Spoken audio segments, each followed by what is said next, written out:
The Ghost King and the Science Team. Written by M. Tooth Emerald Tooth. Chapter 2. Oh, free sun. Summary. Sorry for the wait. Danny has a really weird night and meets some really weird but oddly nice people. Danny was having a really shitty day.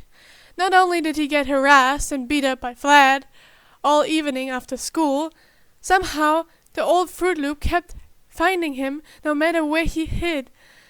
But he also got his ass handed to him by Dash behind the Nasty Burgers over a test he failed at school or something. Oh, and the box ghost kept getting out of the zone somehow. And his phone broke again. It was the second time this month. Thank God for Tucker's borderline magical way with electronics. Still, it would be a while before it was fixed. Then he took his frustration out on the box ghost, when he inevitably escaped for the 5th time that day. Then he didn't feel bad about it. Plus, Boxy stayed in the zone after that. After a day like that, which honestly was just a normal day for him, as sad as it sounded, Danny was so excited to finally take off his binder and fall into bed at 4 a.m. for just a few hours of precious sleep. At least that was the plan until the universe felt the need to really drive home the fact that it hated his guts. Ever since learning that he was technically the new king of the Ghost Zone, because he kicked the previous one's ass, then he had been subjected to lessons on ghost politics, adequate, and the requirements of being said king, much to Danny's dismay. It's not like he asked to be the king. Now, though, he was kind of thankful for those lessons, because it meant he knew exactly what was going on when he felt a violent tug on his ghostly core. He was being summoned. Then he desperately tried to fight the feeling off, but it was incredibly strong, which confused the hell out of him. He was told by clockwork that a summoning could be easily rejected depending on what was being offered for the ritual. This, however, felt like trying to fight a brick wall. Danny had a lot of experience fighting brick walls. It sucked ass. Just like this sucked ass. The young Huffer quickly lost the fight against the pole and was yanked out of his room and into a portal. It felt eerily similar to being led around by the Infimap, except this time he had no idea where he was going, and that terrified him. Who the hell had the means to summon the Ghost King anyways? Clockwork told him that very few mortals had access to that information. What could these people possibly want from him? Or maybe they didn't want him? They wanted Pyara Dark. That thought was somehow worse. Anyone who wanted to summon Pyara Dark was absolutely a Fruit Loop, and Danny didn't need more of those. He didn't have much time to develop deeper into his hysterical thoughts before he was spat out the other side of the constructive portal and onto a very hard surface. Ow, Danny groaned, as his world finally stopped spinning.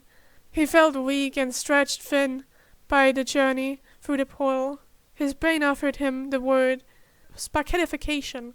He felt the need to laugh and have a mental breakdown at the same time. First things first, he told himself. Take stock of the surely fucked up situation he was in before the mental breakdown. Shakily, Danny planted his hand on the floor to slowly push himself up. He barely managed to lift his front half off the floor before he saw something that made his heart drop, his chest down to his feet. There, right in front of his nose, was a body. It appeared male, though he couldn't see its face. That was somewhat short of what he assumed was an adult.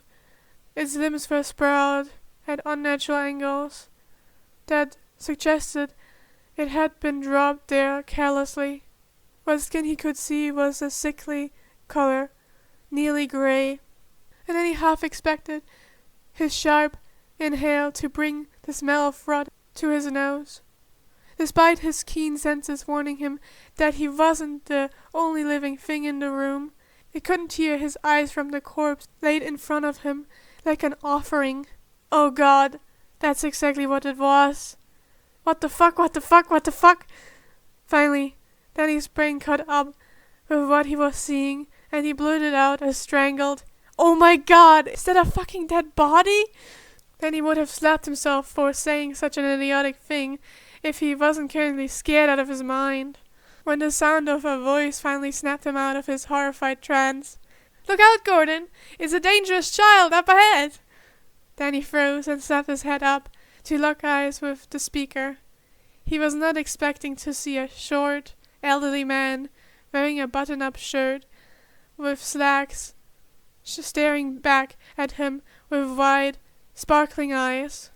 The guy was balding, though what hair he did have was fluffy and white, coupled with an equally fluffy mustache. Although he appeared to be old, short and soft, something in Danny warned him that this man was not to be trifled with. Standing next to the mustache Grumps was another old man. This one was thinner and taller, though they both shared the lack of hair. Grumps number 2 had spiky white hair at the sides of his head, and a pair of glasses that only added a coldness to his less friendly-looking expression. The lab coats didn't help either. Danny really didn't like lab coats. Or, well, he didn't like the people who wore them. Then lab coat Grumps opened his mouth, revealing sharp, pointed teeth. "Damn it! Why is the king a kid? We can't fight a kid!" Then after a moment of deliberation, "Can we?" Mustache Grumps turned to lab coat Grumps and waggled his finger at him. "Bubby dear, it would be terrible manners to fight a child," he said to the nearly dubbed Bubby. Bubby bristled. Was that fire in his hair? And snapped back, "Not if the kid agrees to it." Then he was becoming increasingly confused by these two bizarre people. They hadn't even tried to address him, though he wasn't sure if that was a good thing or a bad thing, since they very likely murdered the guy used to summon him. "What the fuck are you two talking about?" A new voice came. Then he tracked the sound to a leather couch, where he could see another living human was hiding. A head soon appeared over the back of the furniture. A much younger man this time. The guy stared at Danny, green eyes wide and mouth hanging open in shock. He had long curly auburn hair, no balding, Danny thought hysterically, pulled back into a loose ponytail. The tanned skin of his face was littered with freckles and scars, some of which were obscured by a pair of glasses and a goatee. "But holy shit, it is a kid!" the guy gasped. "How the hell did you fuck this up so bad that you ended up with a kid?" Danny couldn't even bring himself to bristle at the "it" comment, because he was too busy scrambling backwards as the guy stood to his full height and moved around the couch to approach. Holy shit, he was tall, and broad enough to rival even Danny's brick shit of a dad. Of the gaggle of characters he'd observed so far, this guy was probably the one most likely to have killed the poor man lying prone in front of Danny. Luckily, the guy stopped advancing as soon as Danny reacted with fear. He frowned and brought up his hands, one of which, Danny noticed, was a metal prosthetic, in a calming gesture. It did nothing to quell the poor Huffer's racing heart. He had no idea why these people summoned him. All he knew was that they were capable of murder, at the very least. "Hey, it's okay, kid," the tall guy said softly. "No one's going to hurt you, promise." He shot a dirty look at Bobby, who had the decency to look sheepish. Then he shakily pulled his knees under him to sit up, and tried to look as threatening as possible, despite feeling weak. "Why the hell should I believe that?" Danny snapped. "I got dragged out of my bed to a bunch of strangers who murdered someone to get me here. What the fuck do you even want with me?" Tall guy froze and looked down at the corpse, as if he'd forgotten it existed. "Oh shit, yeah, this looks pretty bad. Jesus Christ, Benry, why are you like this?" he said to himself out loud. When he looked back up at Danny with a sheepish smile. I'm so sorry for all of this. Kid, I promise that we didn't kill anyone. Benry's just weird and, falls asleep in odd places sometimes. Then he just stared incredulously up at his kidnappers. Did this guy really expect him to believe that the literally dead person, Benry, at his feet was asleep? It seems that his baffled expression was telling enough, because the tall man grimaced and rubbed the back of his neck nervously. Yeah, didn't think that through very well, he sighed. Just ignore him for now. I promise he will be fine though. Just give him some time and he will be back. Then he tried to subtly scooch further away from his kidnappers, who were obviously fucking insane. Speaking of, yet another person appeared, shuffling into view behind the tall kidnapper. How many of them were there? The newest addition to Danny's nightmare situation was even taller than tall guy, with black hair and basically a propeller hat on top of his head. He was lanky rather than bored like the other one, eyes a bright yellow color that bored into Danny's soul with every glance. Instinct told Danny that this guy wasn't normal. Well, none of these Lundigs were normal. Mr. Freeman, he's hurt, the new tall guy told formerly tall guy, apparently named Mr. Freeman. Mr. Freeman stiffened and shuffled closer to Danny, who leaned away nervously. Just because these people weren't currently trying to hurt him didn't mean he liked having his personal space violated. Mr. Freeman sucked in a breath through his teeth. Shit, kid, that looks bad, he said, reaching out as if to touch Danny's bruised face, but stopped at the resulting flinch. Instead, he turned to look at the new guy. Tommy, can you get me a first aid kit? Tommy nodded determinedly and strode away. Then he tracked his movements, and was startled to see a frankly massive dog fall into step at his heels as he left the room. Then his focus returned to Mr. Freeman, when the guy moved to kneel down, gently scooching the corpse aside with a foot to make room. I know you don't have any reason to trust me, Mr. Freeman began, but I promise none of us are bad people. How about we all calm down and get to know each other for a second? My name is Gordon Freeman. I'm 28, and I have a 6-year-old son named Joshua. He smiled and held out his left hand, the one that wasn't a prosthetic, despite the fucked up situation. Then he found himself calming down just a bit.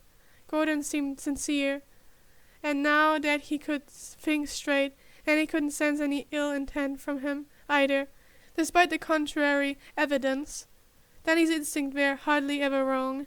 Hesitantly, he reached out and shook the man's much larger hand.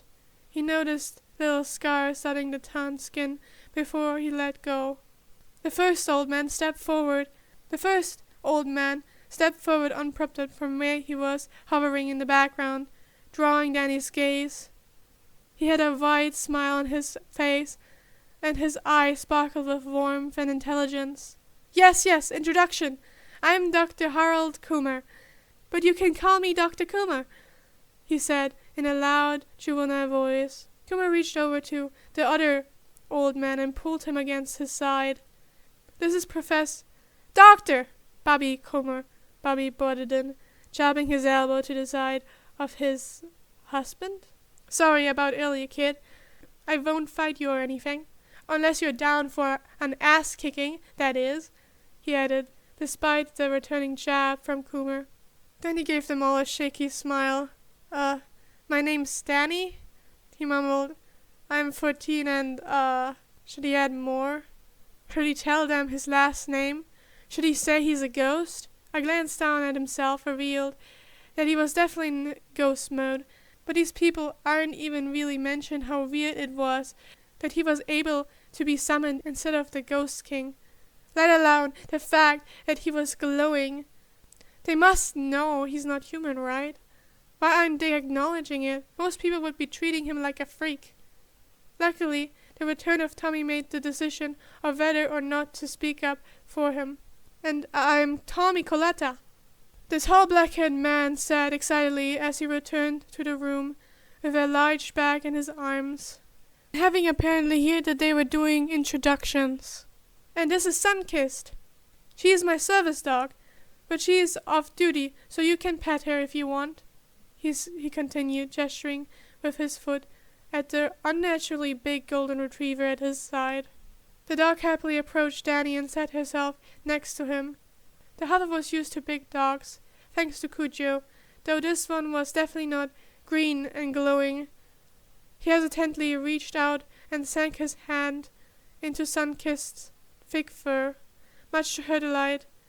The boy allowed himself to huff a little laugh as the dog leaned into his touch, nearly bowling him over. Tommy came to a stop at the edge of the green circle and squatted down to set what Danny assumed to be an incredibly big first aid kit on the floor next to Gordon. He then pointed at the unmoving body that Danny was trying his hardest to ignore. "And that's Benry," Tommy said, much too happy considering that he was introducing a very much dead guy. "He will be back in a bit." Gordon grimaced at Tommy's words and dragged the bag closer. "You're trying to ignore Benry's body right now, Tommy," he told the tall man, who just smiled sheepishly. Gordon unzipped the first aid kit and started to rummage through it, humming. "All right, kid. What's the damage?" he began conversation.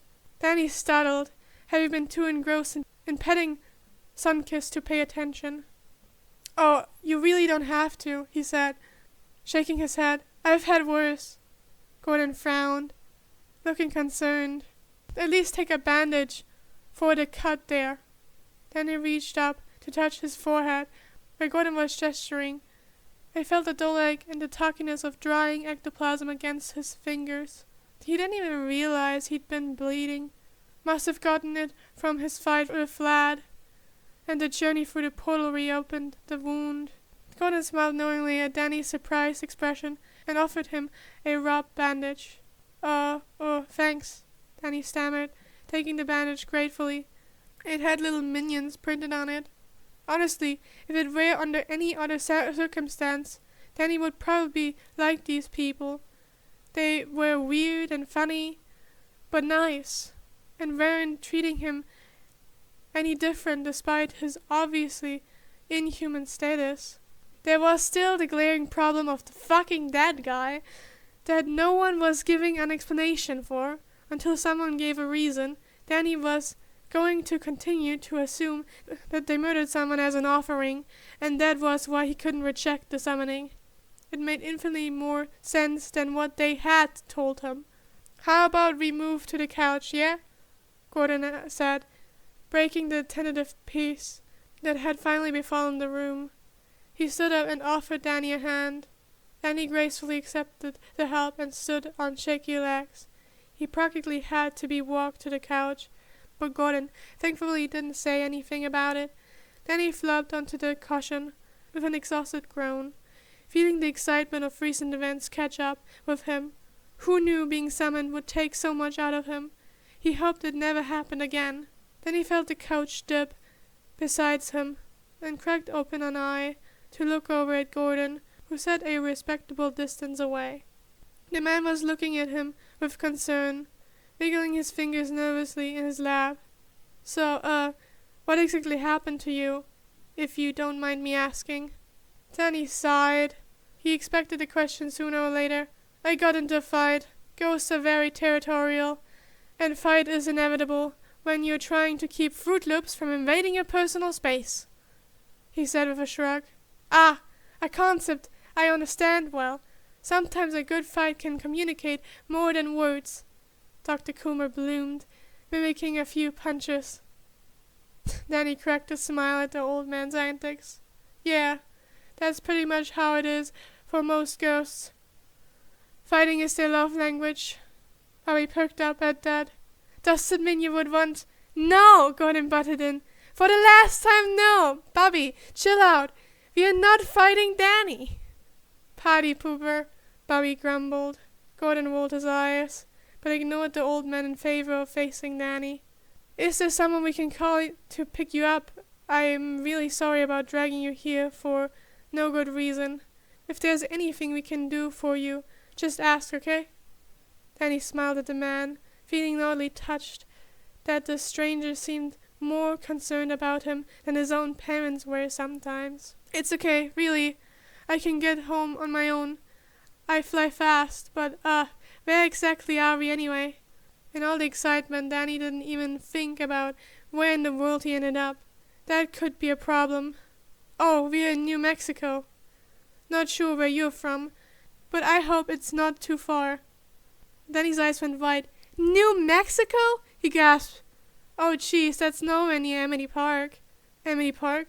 Tommy spoke up from where he sat cross-legged on the floor. In Illinois? Isn't that place on the GIY watch? Danny stiffened and pinned Tommy with a suspicious glare. How do you know about the GIY?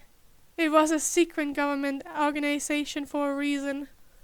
Not many people outside of Amity knew about them. Oh shit, did Danny pack these guys all wrong? Did he just let his guard down while in the presence of those kinds of scientists? Tommy smiled, seemingly completely obvious to Danny's mood change. Oh, we used to work for a similar research organization, though we focus on extraterrestrial rather than the paranormal. Black Mesa and the GIY collaborated sometimes. Tommy explained. Well, that was before the recent cascade. Oh, Gordon said, face screwed up in a grimace. You have to deal with something like Black Mesa? Tough break, kid. Government research organizations suck ass. Fuck Black Mesa, Bobby added. Fuck Black Mesa indeed, Kumar agreed. Danny relaxed at those words. There was genuine disgust in Gordon's tone. Anyone who hated the GIY was good in his book. He could sense something strictly non-human about that Tommy guy.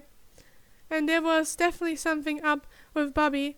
Kumar looked normal enough, but then he noticed the glistening of metal under his sleeve and planted legs. Gordon seemed the most human of them, but was treating Danny like he would any kid rather than a dangerous ghost. Maybe these people understood him more than he initially thought. It's not too bad. They're usually pretty incompetent when it comes to actually catching ghosts. Danny tried to reassure them. Tommy's brows furrowed, and his seemingly ever-present smile became a concerned frown. Still, it's gonna be scarier for someone like you. I was lucky to be valued as a scientist first and foremost at Black Mesa, and my dad made sure they never did any invasive study on me. If that GIY causes you any trouble, just give us a call, and we will be faster than a gazelle across the savannah. Bobby leaned over Tommy with a sharp-toothed smile. Yeah, hell yeah! We love kicking the asses of government scientists, especially when they're doing fucked up unethical shit. It will be fun! Kuma clapped excitedly. Oh, I do love a good ass-kicking. We could bring explosives! Burn another facility to the ground! We'll make a day of it! Danny was getting choked up. Why did these people care so much about a random ghost kid they accidentally summoned? Yeah, they were weird, and obviously some of them weren't human, but that didn't give them any right to care about Danny more than most adults in his life. Here they were, offering to destroy a little secret government-funded tactical organization for him. Then he opened and closed his mouth like a fish out of water, feeling too emotional all of a sudden. Gordon smiled sadly at Danny, flesh and blood hand eagerly tapping at his prosthetic. Danny never really had anyone who could understand his fucked up life before, let alone multiple adults. He loved his friend dearly, and he would be nothing without them, but they were just as out of the depths as he was. That didn't count when he was actively making Danny's life harder for his own selfish gain. These people, however, had their own level of otherness. They might not be ghosts or half-us, but they were definitely not entirely human, and the first adults in his life who seemed to care enough to offer their help. Oh God, and he really didn't want to start crying in front of these practical strangers. "We talking about Black Mesa?" Came a new voice. Then he tilted and turned his head to look at the source, grateful for a distraction. There was another stranger standing in the entryway, hands in their hoodie pocket. He was short and stocky, with a lazy, relaxed posture.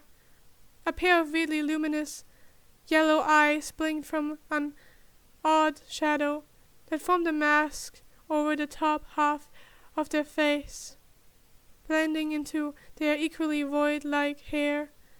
Their skin was strange tan, with a sickly grey tinge to it. When they lifted one of their hands from their pocket to pick at their pointed ears, then he noticed claws tipping their fingers. It was with growing horror that Danny made a connection between this new, bizarre, not a man, and the corpse still lying prone on the floor. They looked the exact same, clothes and all. What the fuck? Then, an even more distressing observation was this distinct non-human being began to make itself known. The longer Danny looked, the more uncanny the entity's outline seemed, like he wasn't even real, like a glitched character model in a video game. The horrible sense of wrongness only got worse the longer Danny stared, but he just couldn't look away either. The guy didn't feel right. Past the inhuman features and aloofness was a strange sense of energy, one Danny had never encountered before. It was stifling in its intensity, and he had no idea how he didn't notice it earlier. It made him feel small, microscopic, like the sky was actually much, much bigger than he appeared, incomprehensibly bigger. "Oh, hey, Benry." Then he distantly heard Gordon speak up.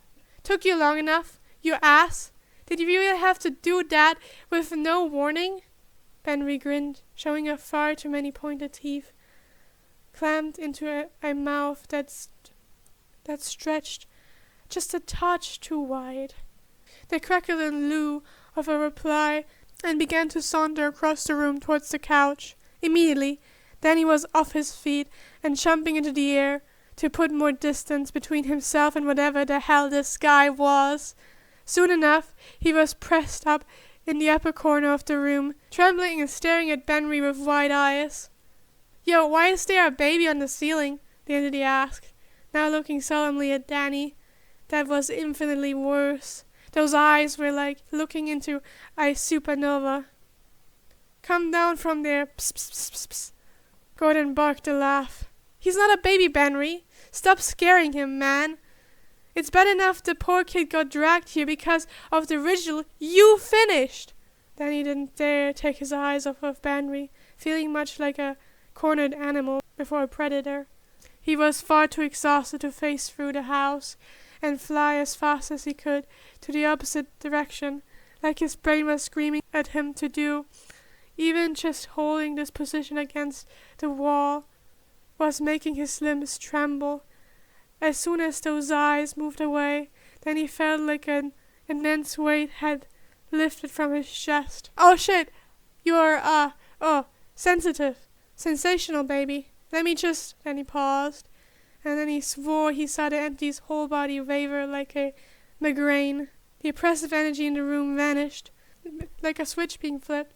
The absence of whatever the hell that was left Danny feeling even more wrung out than before.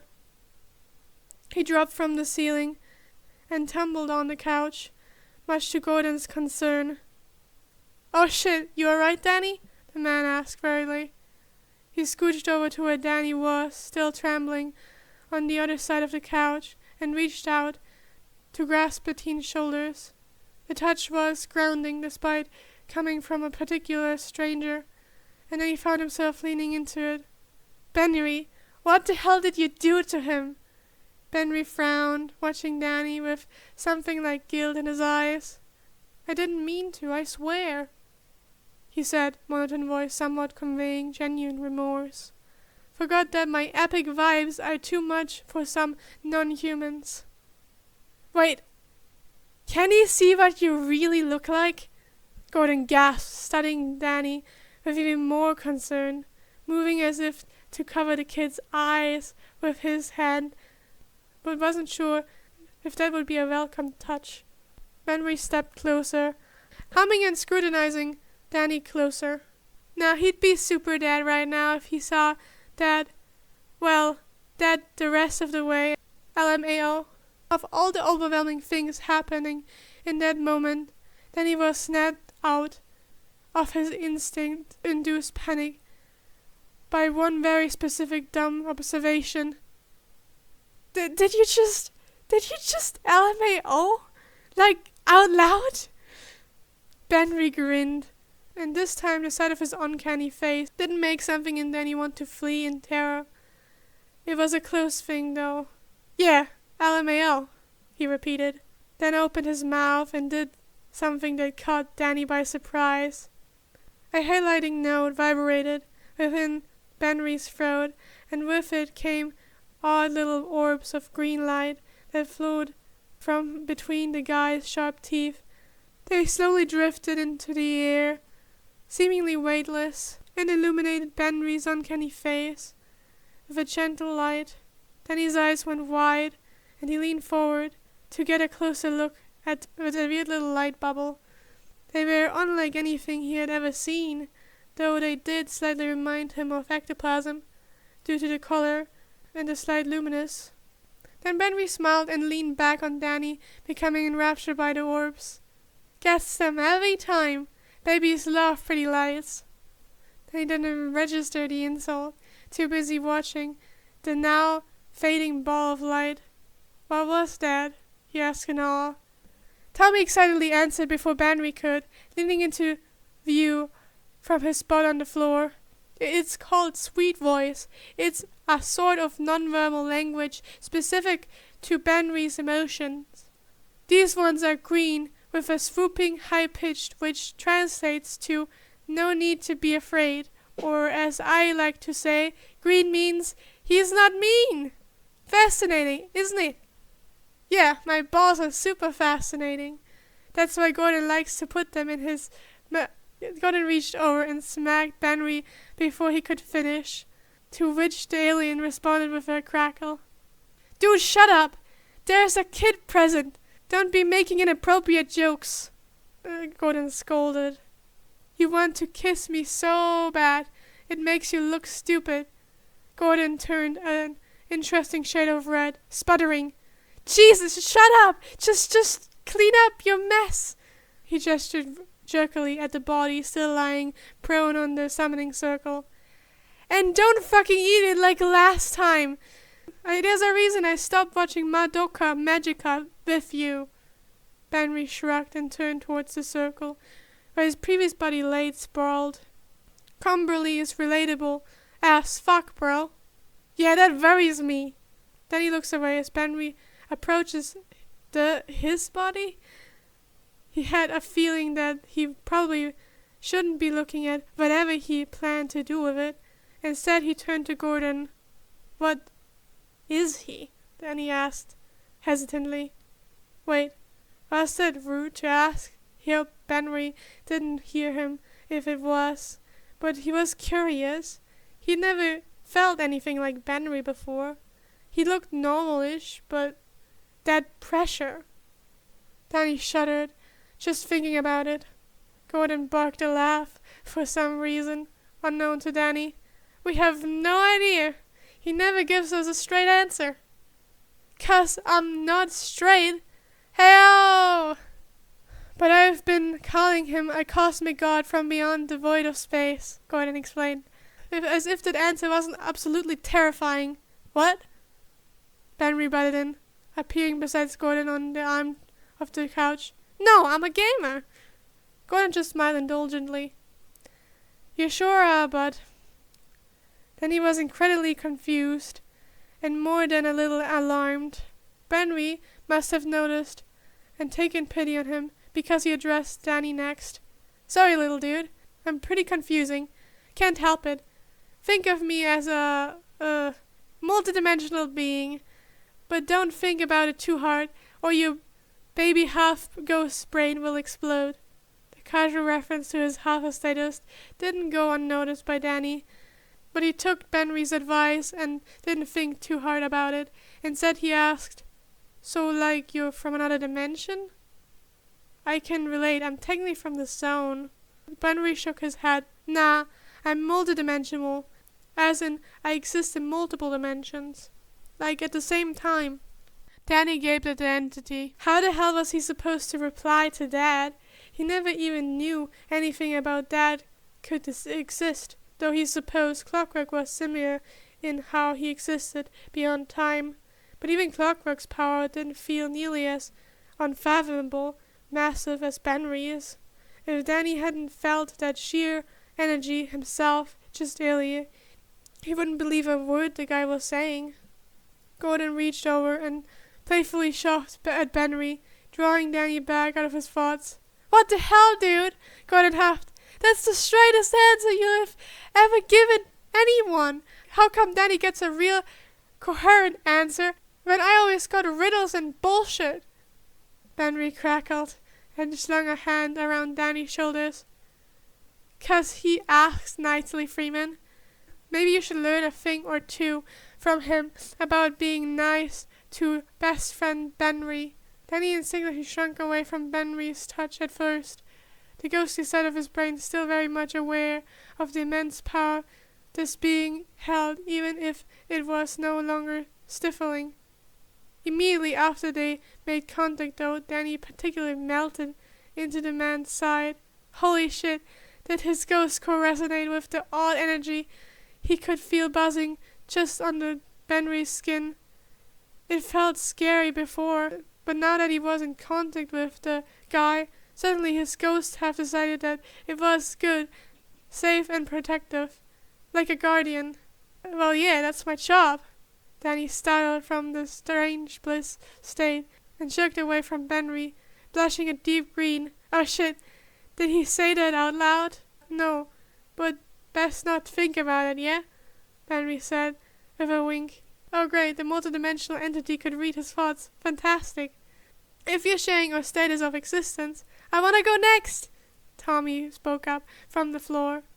Then he looked away from Benry to focus on the scientist, which gave the strange entity ample time to draw the kid back into his side. They didn't mind a single bit, considering their odd energy resonated with him, made him feel so much calmer. Seriously, it was like his ghost instincts that were usually on high alert 24/7 were completely quelled by this guy's presence. What did he say? Being a guardian was his job? That could explain it. Tommy wiggled happily and continued the round of show and tell. As I said earlier, I'm Tommy Colada, and I'm a hybrid, like you." That took Danny by surprise. He knew that Tommy wasn't exactly human, but he wasn't expecting the scientist to be like him. Wait, did that mean... Wait, like a science experiment gone wrong? Danny asked, genuinely concerned. Never in his life would he ever wish what he went through on another. Tommy smiled and shook his head. "I was born this way. Just ask my dad. He's an entity kinda like Benry. So I am part human and part whatever he is." "Oh, good." Danny breathed a sigh of relief. No painful experiments or accident there. Then, Tommy seemed like such a kind soul. No one deserved to have their entire chemical makeup rearranged. It hurt like hell. Bobby gave a bitter laugh, drawing Danny's attention. "Nah, Harold and I are the only unholy scientific algoritms here," he casually added. "What, indeed?" Tom interjected, sliding up to Bobby to give the Tallerman a kiss on the cheek. "Bobby, dear, was born in the very lab where I was forced to receive my mechanical enhancement. He was already there for years before we met, mind you, but it was love at first sight," the old man sighed dreamily. Bobby snorted but gave a loving smile down at his husband. "It's not what you said when I accidentally kissed one of your clones all those years ago." Kumar huffed and waved a hand dismissively. Details, my dearest." Then he gaped at the couple, trying to wrap his head around the bombshell they just dropped on him. Mechanical enhancements? Born in a lab? Clones? What? The kid helplessly turned his wide eyes to Gordon, who gave him a sympathetic look. Don't look at me, kid, Gordon chuckled. I'm just a regular-ass guy that only started working at Black Mesa a year before the rest, Kate. I had no idea what fucked up shit was going on in the lower labs. Fuck Black Mesa, Peppy shouted to the heavens. Fuck Black Mesa indeed, Comrade echoed.